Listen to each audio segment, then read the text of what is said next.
అధ్యక్ష, ఈరోజు ఇప్పుడే గౌరవ ముఖ్యమంత్రి గారు ప్రవేశపెట్టినటువంటి ఈ యొక్క నివేదిక, నిర్ణయం నుంచి నివేదిక 4వ తారీఖు ఫిబ్రవరి 2024 నాడు క్యాబినెట్ నిర్ణయం తీసుకుంటే, తిరిగి 4వ తారీఖు ఫిబ్రవరి 25 నాడు శాసనసభలో నివేదిక రూపంలో ప్రవేశపెట్టినటువంటి ప్రభుత్వం దీనికి సంబంధించి సహకరించిన ప్రతి ఒక్కరికి కూడా, ఎందుకంటే నిర్ణయం తీసుకొని కార్యక్రమం క్షేత్రస్థాయి దాకా పోయి పర్యవేక్షణ చేస్తూ అనేక రకాలుగా ఒడుదుడుకులు ఎదుర్కొంటూ ఈ కార్యక్రమం కొనసాగింది. అధ్యక్ష, ఇప్పుడే గౌరవ ముఖ్యమంత్రి గారు చెప్పిన ఈ కార్యక్రమం 1931 స్వాతంత్రంకు ముందు ఇటువంటి సమాచారాన్ని సేకరణ జరిగితే దాని తదుపరి ఏ బలహీన వర్గాలకు సంబంధించిన వాళ్ళు ఉన్నారో వాళ్ళంతా కూడా మేమెంతో మాకంత ఉండాలి, అసలు సమాచారం అన్ని కులాల లెక్కలేక రకరకాల ప్రభుత్వాల ఇష్టాప్రకారంగా పథకాలు వచ్చేటువంటి. అధ్యక్ష, కానీ ఎప్పుడైతే భారత్ జోడో యాత్రలో రాహుల్ గాంధీ గారు దేశం మొత్తం తిరిగినప్పుడు చాలా వర్గాలకు అసలు ప్రాతినిధ్యమే లేదు, చాలా వర్గాలకు సంబంధించినటువంటి అవకాశాలు రావాలంటే ఎవరెంతో వారికి అంత తెలవాలి, వారికి అంత రావాల్సిందే అనేటువంటి నినాదం ఇచ్చి ఎన్నికల్లో చెప్పడం జరిగింది. అధ్యక్ష, మేము కూడా తెలంగాణ ప్రదేశ్ కాంగ్రెస్ తరఫున manifesto committee chairman Sridhar Babu గారి నాయకత్వంలో ఆ రోజు కామారెడ్డి డిక్లరేషన్ కమిటీ, బీసీ డిక్లరేషన్కి సంబంధించి చైర్మన్గా ఉండి మేము బలహీన వర్గాలకు సంబంధించి స్పష్టంగా మేనిఫెస్టో, జనరల్ మేనిఫెస్టోతో పాటుగా మా మేనిఫెస్టోలో పెట్టడం జరిగింది. ఈ కుల సర్వేకు సంబంధించి మా ప్రభుత్వం కట్టుబడి ఉందని చెప్పినాం. అధ్యక్ష, 4వ తారీఖు నాడు క్యాబినెట్ అయింది. 16 నాడు ఇదే సభలో అందరి గౌరవ సభ్యుల సహకారంతో ఈ యొక్క తీర్మానం చేసుకొని పార్లమెంట్ ఎన్నికల తర్వాత ప్రత్యేకమైనటువంటి కార్యక్రమాల ద్వారా ప్లానింగ్ డిపార్ట్మెంట్, తెలంగాణకు సంబంధించినటువంటి ప్లానింగ్ డిపార్ట్మెంట్ చీఫ్ సెక్రటరీ గారి ఆధ్వర్యంలో, సందీప్ సుల్తాన్ గారి ఆధ్వర్యంలో ఈ యొక్క కార్యక్రమాన్ని 1,00,000 పైన ప్రభుత్వ ఉద్యోగులను, బయటి వాళ్ళనో లేకపోతే ఇంకోవరికి సంబంధించిన సమాచారం కాక ఇది ఒక ప్రభుత్వ ఉద్యోగులను వాడుకొని సమాచారాన్ని సేకరించిన. అధ్యక్ష, నేను ఈ యొక్క సభలో ఇక్కడ ఉన్నటువంటి ఇంతకుముందు గౌరవ ముఖ్యమంత్రి గారు కోరినట్టుగా పెద్దలందరికీ కోరుతా ఉన్నా, 1931 నుంచి సమాచారం లేదు, ఇలా సమాచారం వచ్చింది. సమాచారానికి సంబంధించి ఇంకా ఏదైనా సరిచేయాల్సిన అవసరం ఉంటే, ఇంకా ముందుకు పోవడానికి బలహీన వర్గాలకు సంబంధించిన న్యాయం చేయాలనుకుంటే దయచేసి సలహాలు సూచనలు చెప్పండి. తెలంగాణ ప్రభుత్వ బలహీన వర్గాల శాఖ మంత్రిగా ప్రభుత్వం సంబంధించి వాటన్నిటినీ బలహీన వర్గాల సంక్షేమం కొరకు తీసుకొని పోతాం. దయచేసి దీన్ని కూడా ప్రతిదీ రాజకీయం చేసినట్టుగా బలహీన వర్గాల ఆకాంక్ష ఇది.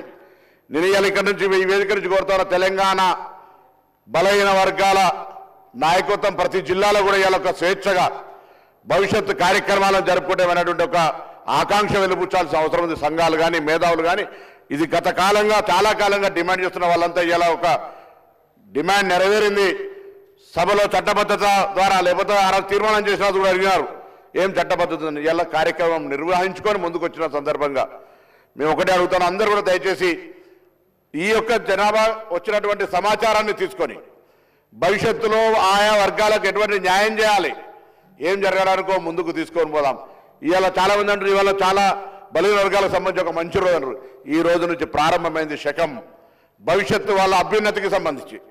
ఈ ప్రభుత్వంతో పాటుగా భవిష్యత్తులో ఎక్కడైనా ఏడైనా ఈ దేశానికి రోల్ మోడల్గా తెలంగాణ ప్రభుత్వం తీసుకున్నటువంటి యొక్క సమాచార సేకరణ బరాబర్ తెలంగాణ రాష్ట్ర యొక్క తీసుకున్నటువంటి కార్యక్రమం యావత్ దేశంలో. నిన్న కూడా గౌరవ ఫ్లోరం లీడర్ రాహుల్ గాంధీ గారు పార్లమెంటు వేదికగా చెప్పినారు, తెలంగాణ ప్రభుత్వం తీసుకుంటున్న చర్యల్ని ఇది తెలంగాణ ప్రభుత్వంకే కాదు తెలంగాణ ప్రాతినిధ్యం వహిస్తున్న ప్రజాప్రతినిధికి కూడా గౌరవం అనే మాట చెప్తున్నారు. ఇటువంటి ఒక అవకాశాన్ని కల్పించడానికి అందరూ కూడా అధికార పక్షమా, ప్రతిపక్షమా, మిత్రపక్షమా, ఇంకొక విపక్షమా సంబంధాలు అందరూ కూడా ఇలా నిజంగా బలహీన వర్గాలకు సంబంధించి గొత్తెత్తి వారికి న్యాయం చేయాలనే డిమాండ్ చేసే ప్రతి రాజకీయ పార్టీ దీన్ని స్వాగతించి దీని భవిష్యత్తు ప్రణాళికకు సలహాలు ఇచ్చి కార్యక్రమాన్ని ఏ విధంగా తీసుకుపోవాలనేటువంటి మాట చెప్పి ముందుకు పోవాలని కోరుతాను. ఎందుకంటే ఇది ఒక డైరెక్షన్. ఇలా నిర్ణయం నుంచి నివేదిక వచ్చిన తర్వాత ముందుకు పోవడానికి తీసుకునే రోడ్ మ్యాప్కు సంబంధించి సభలో చర్చకు పెట్టడం జరిగింది. దీని ద్వారా రోడ్ మ్యాప్ నిర్ణయించినట్టయితే భవిష్యత్తులో అందరికీ ఒక మంచి మార్గదర్శనం దొరుకుతుంది. ఈ సభ తెలంగాణ వ్యాప్తంగా ఎదురు చూస్తున్నటువంటి బలహీన వర్గాలందరికీ కూడా ఒక అవకాశం ఇచ్చినట్టు. అధ్యక్ష, నేను 1986 మురళీధరరావు కమిషన్ వచ్చినాడు విద్యార్థిని. అధ్యక్ష, నా మాజీ బీసీ వెల్ఫేర్ మినిస్టర్ కమలాకర్ గారు, ఇప్పుడున్న కేంద్ర మంత్రి బండి సంజయ్ గారు, కరీంనగర్ సంబంధించి అందరం కూడా ఆనాడు కమిషన్ మూవ్మెంట్లో పాల్గొని నినదించినటువంటి వాళ్ళం ఇవాళ శాసనసభ్యులుగా ప్రభుత్వంలో ఉన్నటువంటి వాళ్ళందరం కూడా ఇది ఒక చట్టం, ఒక సమాచార సేకరణ జరిగి భావి తరాలకు న్యాయం జరగడానికి ఒక ప్రతినిధిగా, బలహీన వర్గాల ప్రతినిధిగా ఇవాళ మా ప్రభుత్వం ఇచ్చినటువంటి అవకాశం నుంచి ఈ కార్యక్రమం చేపట్టడం అంటే జీవితంలో ఒక గొప్ప కార్యక్రమం అనే మాట ఈ సందర్భంగా మనం దీనికి సంబంధించి మా నాయకుడు రాహుల్ గాంధీ గారు కానీ, గౌరవ ముఖ్యమంత్రి గారు కానీ, ఉప ముఖ్యమంత్రి గారు కానీ, కమిటీ చైర్మన్గా మాకు మార్గదర్శకత్వం చేసినటువంటి ఉత్తమ్ రెడ్డి గారు కానీ, సహచర మంత్రులు కానీ, గౌరవ ప్రతిపక్ష నాయకులు కానీ, ఇతర రాజకీయ పార్టీల నాయకులందరూ కూడా ఒక బలహీన వర్గాల మధ్య ధన్యవాదాలు తెలియజేస్తా ఉన్నా. దయచేసి భవిష్యత్ సంబంధించి కొత్త చెప్తా ఉన్నారు, అక్కడక్కడ పత్రికలు చూస్తా ఉన్నాం. వాస్తవంగా 1931కి ముందు తర్వాత ఎక్కడ కూడా బీసీలకు సంబంధించిన లెక్క లేదు అధ్యక్ష. చాలా మంది చెప్తున్నారు గతం కంటే తక్కువ ఉంటే, గతం కంటే తక్కువ ముచ్చటకు రానే రాదు, ఇప్పటివరకు లెక్కనే లేదు కదా. లెక్కనే లేనప్పుడు ఇలా జరుగుతున్న లెక్క రేపు కొలమానం అవుతుంది. దీనికి సంబంధించి ఎక్కడైనా ఇంకా భవిష్యత్తులో మళ్ళీ 5 సంవత్సరాలకు 10 సంవత్సరాలకు కులగణన జరిగే సందర్భంలో అటువంటప్పుడు తప్పకుండా మార్పు అవసరం అనుకున్నాడు. పెరిగిన జనాభా ప్రకారంగా వస్తుంది. ఇవాళ జరిగినటువంటి ప్రక్రియ ప్రతి ఇంటికి పోయి ఎవరైనా సహకరించకపోతే సహకరించి ఉండకపోవచ్చు, కానీ సహకరించిన ప్రతి వ్యక్తి దగ్గర వారిచ్చినటువంటి స్వచ్ఛంద సమాచారాన్ని తీసుకొని ఇవాళ ఇంత పెద్ద ఎత్తున ఒక నివేదిక తయారు చేసి 4 వాల్యూమ్స్గా సబ్ కమిటీకి సమర్పించినారు. సబ్ కమిటీ కేబినెట్ అప్రూవ్ చేసుకొని ఇవాళ సభ్యుల ముందు చూస్తారు. ఇంత పారదర్శకంగా, న్యాయబద్ధంగా బలహీన వర్గాలకు న్యాయం చేయాలనే చిత్తశుద్ధి కాంగ్రెస్ పార్టీలో ఉంది కాబట్టి కార్యక్రమం తీసుకోబోతున్నాం అధ్యక్ష. 2011 సెన్సస్ ప్రకారంగా తీసుకున్నట్టయితే ఇవాళ 2025 ఈ యొక్క కుల సర్వేకి సంబంధించి తీసుకుంటే ఎందుకో కొంత అక్కడిక్కడ మాట్లాడుతున్న దానికి ముందే సరిచేసే ప్రయత్నం చేయడానికి నేను వాళ్ళంతా సహకరించమని కోరడానికి లెక్క చెప్తా ఉన్నాను అధ్యక్ష.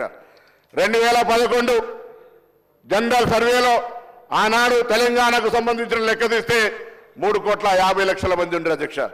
ఇలా 3,70,00,000 మంది ఉండరు అధ్యక్ష. దానికి అనుగుణంగా కేంద్రం నుంచి అనేకమైనటువంటి జనాభా ప్రాతిపదికన దక్షిణ భారతదేశం, ఉత్తర భారతదేశానికి సంబంధించిన లెక్క తీసుకుంటే కూడా మన ప్రాంతం అంతా కూడా దక్షిణ భారతదేశంలో కుటుంబ నియంత్రణకు సంబంధించి ఎక్కువ పాటించడంతో నేషనల్ యావరేజ్లో మనం తక్కువ ఉండి ఇలా 20 లక్షల జనాభా పెరిగింది.